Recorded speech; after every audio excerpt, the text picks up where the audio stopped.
Salut à toutes et à tous, c'est Charles Gauthier, j'espère que vous allez bien et que vous êtes en grande forme. On se retrouve en ce dimanche 28 juin 2020 pour te partager un bilan de cette semaine et également quelques anecdotes sur la semaine qui arrive. J'ai toute mon équipe qui revient au bureau après 3 mois de confinement au bureau tout seul. Dans la vidéo précédente, je t'avais partagé le fait que ces 3 mois avaient changé ma vie. Cette semaine continue dans la même longueur et donc je vais te partager tout ce qui s'est passé et tout ce qui nous attend pour la semaine prochaine. Ça va être une belle semaine. Allez, je t'emmène avec moi, go!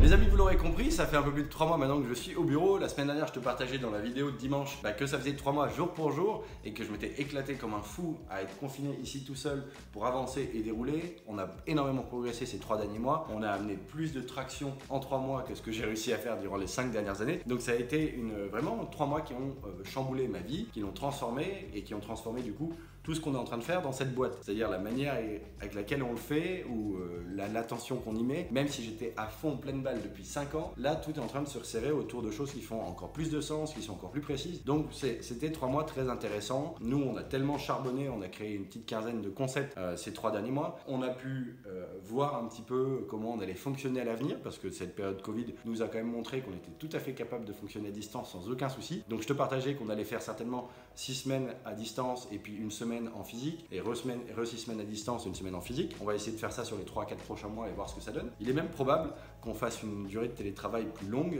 et une période où on se retrouve encore d'une semaine, peut-être une fois tous les 2 mois, tous les 3 mois. On verra bien, on se laisse libre, on veut trouver le meilleur fonctionnement pour nous. Je vais recruter encore 2 personnes, je pense, d'ici la fin d'année, peut-être un peu plus. Donc on sera toujours une équipe inférieure à 10 personnes et je pense que ce fonctionnement peut être tout à fait adapté à une petite équipe de 10 personnes. Donc voilà, en tout cas ça m'excite bien.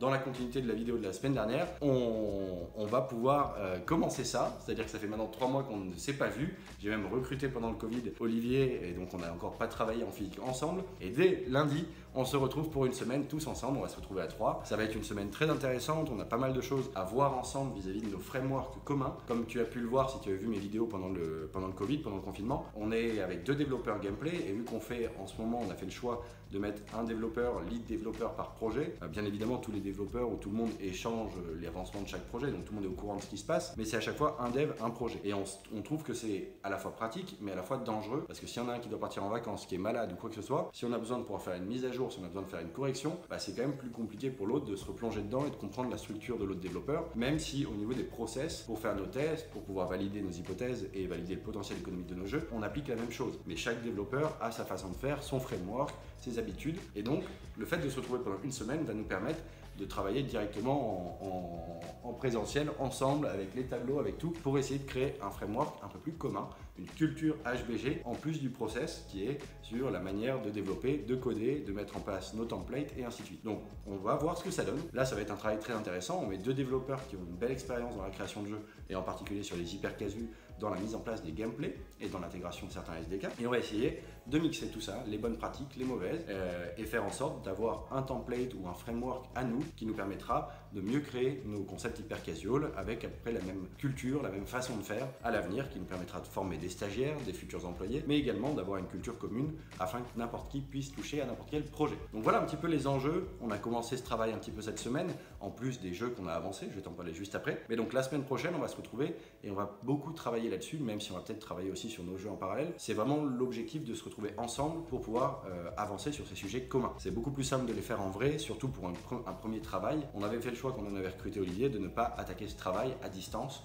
J'en avais beaucoup discuté avec eux, on trouvait que c'était plus à l'aise comme ça. Et voilà, donc ça s'est bien passé, on a quand même produit beaucoup de jeux. Mais là aujourd'hui, on va essayer de synthétiser, de condenser, de concentrer tout ça pour avoir une culture commune dans la mise en place de nos gameplays vis-à-vis de templates ou de framework. Voilà, bon, je t'en parlerai certainement dans le prochain épisode de ce format hyper cosy, tout simplement parce qu'on arrivera en fin de semaine prochaine et que j'aurai plein de choses à te partager. En tout cas, moi j'ai hâte de les avoir au bureau, ça fait 3 mois que je les ai pas vus, même un peu plus de 3 mois, et ça me manque. Moi je suis un extraverti, donc j'ai besoin de voir du monde, j'ai besoin de voir les gars avec qui je bosse. Je comprends qu'on ait besoin d'être à distance pour être très focus et que c'est un bon confort de vie et que moi je suis très ouvert à cette nouvelle façon de fonctionner dans le monde du salariat. Donc rendez-vous la semaine semaine prochaine, pour le prochain épisode de ce format hyper cosy, je te partagerai bien évidemment la synthèse de nos réflexions qu'on aura pu faire ensemble au bureau. Voilà, ce sera un format hyper cosy un peu particulier après ces 3 mois où j'étais toujours tout seul. D'ailleurs, à propos, si tu n'es pas abonné à la chaîne YouTube, pense à le faire, il y a un bouton juste en dessous. Pense à me laisser un petit commentaire, à me dire ce que tu as pensé de cette vidéo, à me poser tes questions, je te répondrai avec grand plaisir. N'oublie pas non plus de partager cette vidéo à tes amis, ça pourrait peut-être en intéresser certains. Je vais maintenant t'expliquer un petit peu plus ce qu'on a fait cette semaine au niveau des jeux. On a travaillé sur 2 concepts. Un concept, comme j'ai pu t'expliquer la semaine dernière, où on reprenait un ancien projet pour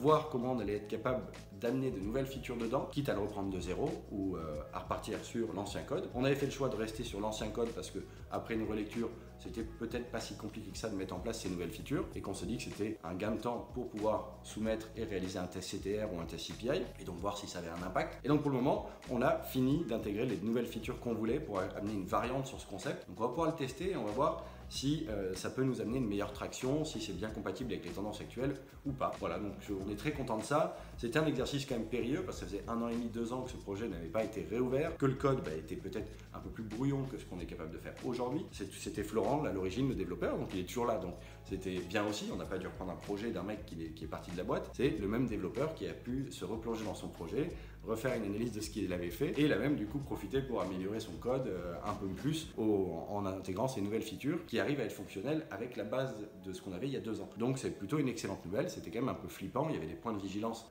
bien présents et finalement ils ont tous sauté petit à petit et Flo a réussi à livrer ce qu'on souhaitait avoir pour réaliser ces tests. C'est bien fonctionnel, c'est très agréable à jouer, beaucoup plus fluide qu'avant, donc il y a plein de progrès. Donc ça c'est cool. Ça c'était un projet et sur un autre projet, je t'en ai parlé la semaine dernière aussi, c'était un runner avec un système mécanique dément et bon, je ne peux pas t'en dire plus, mais on a décidé finalement avec cette mécanique de travailler 4 idées de jeu autour de celle-ci, 4 jeux vraiment qui présentent une expérience de jeu différente les unes des autres, peut-être avec une mécanique similaire, le côté aimantation d'objets, mais c'est tout. Et les 4 jeux seront différents. Donc en fait, on a bossé 2 semaines sur ce concept, en gros 2 bonnes semaines, et avec 4 jours de travail par semaine pour ce projet-là. Et on arrive avec 4 concepts différents finalement à pouvoir tester sur le marché. Donc c'est plutôt bien mené, ça veut dire qu'au final, on n'aura pu travailler que quelques jours, allez, 3 jours en moyenne par variante, 4 jours maxi. Et ça fait plutôt plaisir. Donc j'ai hâte de voir les tests également de ces concepts-là. 4 jeux, une mécanique commune, plus des mécaniques spécifiques, des rendus différents. On verra bien laquelle a la meilleure traction sur le marché, la meilleure marketability et quelle est la variante qui retient le plus l'attention des joueurs une fois qu'ils ont téléchargé le jeu. Je te tiendrai au courant de ça bien évidemment. Je te tiendrai au courant de l'évolution de ces tests dans le format Nos jeux testés décortiqués un peu plus tard, dans quelques semaines. Et j'espère qu'on va pouvoir apprendre beaucoup de choses. La vidéo qui est sortie ce vendredi soir sur nos jeux testés décortiqués, je te présentais 2 concepts qu'on avait fait en A/B testing. Chaque concept, on avait fait 2 variantes pour pouvoir comprendre laquelle fonctionnerait la mieux, laquelle allait avoir le meilleur coût d'acquisition, les meilleures rétentions et ainsi de suite. Et bien là, cette fois, pour une même mécanique commune avec des mécaniques spécifiques, on va avoir 4 variantes. Donc ça va être aussi une bonne source d'apprentissage pour nous pour comprendre quels sont les types de mécaniques, qu'est-ce qui est le plus sexy, qu'est-ce qui marche le mieux, qu'est-ce qui est le plus intuitif, le plus attirant pour les joueurs tout simplement. Voilà ce que je vais te partager sur les enjeux de la semaine, mais c'est pas tout. C'est une semaine un petit peu particulière. Moi, je suis quand même patron d'une boîte. On arrive fin juin. Fin juin, c'est le délai légal pour déposer son PV d'AG, l'Assemblée Générale Ordinaire d'approbation des comptes annuels. Moi, j'ai une SAS. Donc une société par action simplifiée, et il faut que je puisse tenir une AG dans les 6 mois après la fin de mon exercice comptable ou fiscal qui termine le 31 décembre. Donc j'ai jusqu'au 30 juin pour faire mon AG et j'ai rendez-vous avec mes actionnaires le 28 juin, donc ça c'est aussi un enjeu très important. J'ai beaucoup de choses à leur partager, surtout après cette période Covid qui a fait grandement évoluer l'entreprise, mes réflexions, ma vision toujours cohérente avec ce que j'ai depuis le début et avant même d'avoir monté cette boîte, mais ça s'affine, ça se précise, ça se met en lien avec les tendances actuelles et les besoins actuels. Donc j'ai pas mal de choses à leur partager, puis il faut qu'on vote, il faut qu'on approuve les comptes précédents de l'exercice précédent, et puis comme ça, on aura fait nos formalités légales obligatoires et on pourra avancer. Puis enfin, c'est pas tout, ce week-end, je me fais une petite détente, pour une fois, je quitte les bureaux, c'est l'anniversaire d'un de mes amis, je vais faire un week-end bateau, donc je vais partir un peu plus tôt, là je te fais cette vidéo le vendredi, en général je la tourne plutôt le week-end, donc j'anticipe un petit peu sur ce qu'on aura fait cette journée, mais ça tient dans les points que je t'ai fait juste avant, et donc voilà, je vais kiffer ça un petit peu, et donc je vais passer un excellent week-end parce que je vais retrouver des bons amis d'école d'ingé, et puis on va faire de la voile tout le week-end, donc ça va être au top, et je reviendrai dimanche rapidement au bureau pour pouvoir tenir mon AG avec mes actionnaires. Voilà un petit peu du coup pour les enjeux de cette semaine, et comme tu as pu le comprendre en début de vidéo, j'ai hâte d'être à la semaine prochaine parce que la semaine prochaine, Flo et Olivier me rejoignent dès lundi matin. J'ai hâte qu'on prenne le café ensemble, qu'on puisse débriefer tout ça, qu'on puisse se retrouver. Je pense que ça va être une semaine de travail très intense parce que faire ce framework un peu commun en une semaine, ça va être un bon travail de réflexion de fond, donc on va se servir vraiment de tout, des tableaux, des feuilles, des papiers craft. On va essayer d'être très intensif là-dessus, donc on va aussi se faire des bons moments de détente, des bons petits restos, des moments de fun ensemble ensemble parce que pour moi, une culture d'entreprise, c'est ça. C'est pas juste du travail, c'est pas uniquement du fun, c'est un mélange des deux. Si on fait que du fun, on n'a pas de résultat. Si on fait que de la rigueur, on crée pas de lien, on crée pas d'amitié, on crée pas d'autres choses, on crée pas une culture hyper sympathique dans l'entreprise et j'ai besoin des deux. Donc, on va se faire kiffer sur cette semaine. Peut-être que ça ira jusqu'à 2 semaines si on sent que sur ce travail des frameworks, on a besoin de mettre encore plus de focus. Donc, on verra. On se laisse libre, on s'adapte. On va voir ça au jour le jour. Mais en tout cas, j'ai vraiment hâte d'y être parce que je pense que cette semaine va être très excitante. Je vais avoir plein de choses à te partager. Et donc, j'ai déjà hâte de te retrouver pour les prochaines vidéos. On se retrouvera pour le prochain épisode, l'épisode 5 du format Hyper Cosy dimanche prochain. Et nous, on se retrouve déjà mercredi soir pour le format Hyper Casu Café dans lequel on analyse le top 10 des meilleurs jeux de la semaine. Voilà ce que je voulais te partager dans cette vidéo. J'espère qu'elle t'a intéressé. J'espère que toi, tu es aussi excité que moi à l'idée d'attaquer ma prochaine semaine. Puis j'espère que ton moral est bon, que ta création de jeu avance bien aussi. N'hésite pas à me les partager, n'hésite pas à m'écrire en commentaire, je te répondrai avec grand plaisir. Je te remercie de m'avoir écouté. C'était Charles Gauthier, fondateur de Heartbox Games en direct des locaux à Cannes. Je te dis à la prochaine. Ciao.